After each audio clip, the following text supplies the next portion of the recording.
Hər kəsə salam. Bugünkü izahatımızda biz serverə sadəcə daha çox hardware atmaq kimi asan, amma olduqca bahalı yoldan qaçacağıq.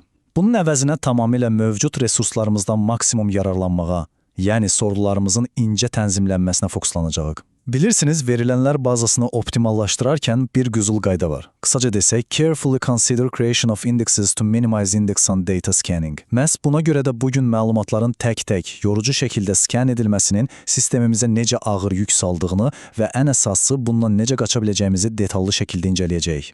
Yəqin ki, hamımız o kabusla ən azı bir dəfə üzləşmişik, elə deyilmi? Niyə bəzi verilənlər bazası sorğuları göz qırpımında nəticə verir, amma bəziləri ekran qarşısında bizi saatlarla gözləməyə məcbur edir? Bunun əsl sirri mühərrikin arxa planda məlumatları tam olaraq necə axtarmasında gizlənir. Gəlin dərindən baxaq. Buna görə də bugün birlikdə əsl verilənlər bazası detektivlərinə çevriləcəyik.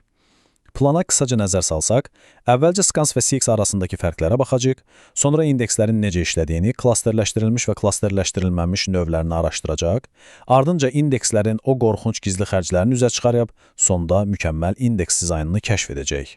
Birinci bölməmiz Scans vs. CX. Məlumatın tapılıb gətirilməsinin o ən ağır, ən zəhmətli mərhələsini gəlin birlikdə anlayaq. Söhbət əslində hər şeyi bir-bir vərəqləməklə xüsusi bir hədəfi birbaşa tapmaq arasındakı fərqdən gedir. Baxın, indeks və ya table scan baş verəndə mühərrik uyğun qeydləri tapmaq üçün sözün əsl mənasında bütün indeksi və ya məlumat səhifələrini başdan ayağa oxuyur.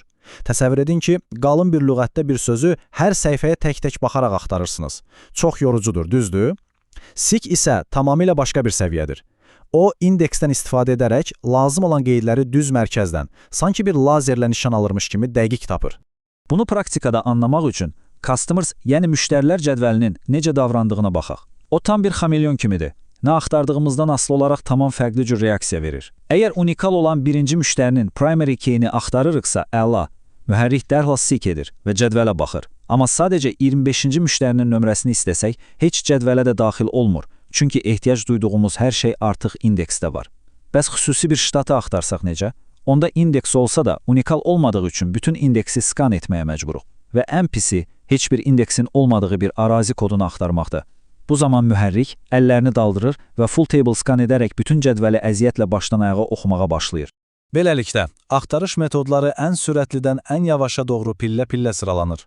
Birinci addım bizim xəyalımızdır. Primary key ilə seek edib anında nəticəni tapmaq. İkincisi, unikal olmayan indekslə skan etməkdir ki, bu artıq müəyyən qədər vaxt aparır. Ən dibdə isə sistemin tam bir qarabasması olan full table scan dayanır. Niyə fəlakətdir? Çünki indeks yoxdur və bazadakı hər bir sətir tək-tək sınaqdan keçirilməlidir. İndi isə keçirik ikinci bölməmizə. İndekslər əslində necə işləyir? Gəlin mühərrikin kapotunu qaldırıb altına baxaq. Bilirsiniz, indekslər qətiyyən hansısa qara sehir deyil. Onlar B-tree adlandırdığımız çox səliqəli və iyerarxik qurulmuş strukturlardır. Hər şey ən təpədən, kök qovşağından, yəni root node-dan başlayır. Bu bizi aralıq qovşaqlara istiqamətləndirir, oradan da yarpaq qovşaqlarına, yəni leaf nodes-a enirik. Ən möhtəşəm hissə isə odur ki, bu yarpaqlar birbaşa məlumatın diskdəki fiziki ünvanını göstərir. Bayaq bəhs etdiyimiz o lazer dəqiqliyi ilə seek əməliyyatının bütün sirri bax elə buradadır. Hə, indi sizə çox maraqlı və bir o qədər də təəccüblü bir rəqəm deyəcəyəm. 10% ilə 33% arası. Niyə məhz bu aralıq vacibdir? Çünki sorğunuzun nəticələri bu faiz həddinə çatanda, indicə öyrəndiyimiz bütün o məntiqi B-tree axtarışı tamamilə alt-üst olur. İnandırıcı gəlməyə bilər, amma əgər siz cədvəldəki sətirlərin təxminən 10 ilə 33%-dən çoxunu axtarırsınızsa, mühərrik tez-tez olduqca qəribə bir qərar verir. O, sadəcə olaraq indeksdən imtina edir və bütün cədvəli əvvəldən axıra oxumağın, yəni full table scan etməyin daha sürətli olduğunu düşünür. Niyə? Çünki indekslə təkrar-təkrar müxtəlif məlumat səhifələrinə atılmaq diskdə o qədər pərakəndə oxuma prosesi yaradır ki, mühərrik sonda bezir və deyir ki, bilirsən nə var, yaxşısı budur mən bunu başdan ayağa ardıcıl oxuyum. Üçüncü bölməmiz clustered və non-clustered indekslər. Bu iki əsas B-tree növü ilə tanış olmağın tam vaxtıdır. Buradakı ən həlledici fərq clustered, yəni klasterləşdirilmiş indeksin məlumatları diskdə fiziki olaraq necə sıralandığını sözün əsli mənasında diktə etməsidir. Bir əşyanı eyni anda iki fərqli cür düzə bilməzsiniz, elə deyilmi? Məhz buna görə də bir cədvəldə ancaq və ancaq bir dənə klasterləşdirilmiş indeks ola bilər. Non-clustered indeks isə fiziki sıraya heç qarışmır. O, fərqli bir ardıcıllıqla çeşidlənir və yarpaq səviyyəsində məlumatın özünü yox, ona aparan sadəcə bir yol göstərici, bir növ bookmark saxlayır.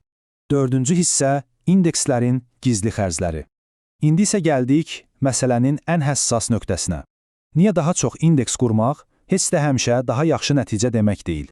Hər şeyin bir bədəli var, elə deyilmi? İndekslər də öz növbəsində diskdə fiziki olaraq yer tutan, məlumatların bir növ ehtiyat kopyasını saxlayan fərqli strukturlardır. Əgər siz cədvəldə bircə sətirdə belə dəyişiklik etsəniz, bu avtomatik olaraq həmin sütuna bağlı olan bütün indekslərində məcburi yenilənməsinə səbəb olur. O qəliz B-tree strukturunu balansda saxlamaq üçün saysız-hesabsız əlavə disk oxuma və yazma əməliyyatları icra edilir və bunun nəticəsi nə olur? Sizin cədvəlinizdəki məlumat yeniləmələri inanılmaz dərəcədə yavaşlayır. Baxın, burada yadda saxlamalı olduğumuz bir qızıl qayda var. Əgər verilənlər bazanız davamlı olaraq müştəri əməliyyatları, minlərlə transaksiya qəbul edirsə, yəni operativdirsə, siz hər bir əlavə indeksin səbəbini mütləq əsaslandırmalısınız, yoxsa sistemi iflic edərsiniz. Amma əksinə, əgər bu sadəcə hesabatlar çıxarmaq üçün nəzərdə tutulan bir bazadırsa və məlumatlar tez-tez dəyişmirsə, o zaman heç çəkinməyin, axtarışı sürətləndirmək üçün istədiyiniz qədər indeks tətbiq edə bilərsiniz. Və nəhayət, sonuncu bölməmiz mükəmməl indeksin dizaynı. İndeksləri sanki bir cərrah dəqiqliyi ilə məlumat modelimizə necə tətbiq etməli olduğumuzu öyrənək. Bir indeks yaratmazdan əvvəl həmişə özünüzə bu sadə sualı verin. Bu sütun ümumiyyətlə mənim where şərtimdə tez-tez istifadə olunurmu? Əgər cavab yoxdursa, deməli indeksə ehtiyac yoxdur. Həmçinin bəli və ya xeyr kimi durmadan təkrarlanan, fərqliliyi olmayan sütunları indeksləməkdən uzaq durun. Başqa bir vacib sir, əgər cədvəliniz çox kiçikdirsə, ümumiyyətlə indeks yaratmaqla vaxt itirməyin, çünki bazanız onu onsuz da birbaşa operativ yaddaşa yükləyəcək. Və ən əsası, əgər bəzi sütunlar həmişə birlikdə axtarılırsa, onlara ayrı-ayrılıqda yox, kompleks şəkildə mükəmməl bir çox sütunlu indeks yaradın. Amma bir saniyə, çox sütunlu indeks yaradarkən ardıcıllıq həqiqətən də hər şeydir. Optimal ssenaridə indeks həmişə tək başına ən çox axtarılan sütundan başlamalıdır. Məsələn, təsəvvür edin ki, əvvəlcə soyad gəlir, sonra isə ad. Niyə? Çünki əksər hallarda axtarışlar sadəcə soyada görə aparılır.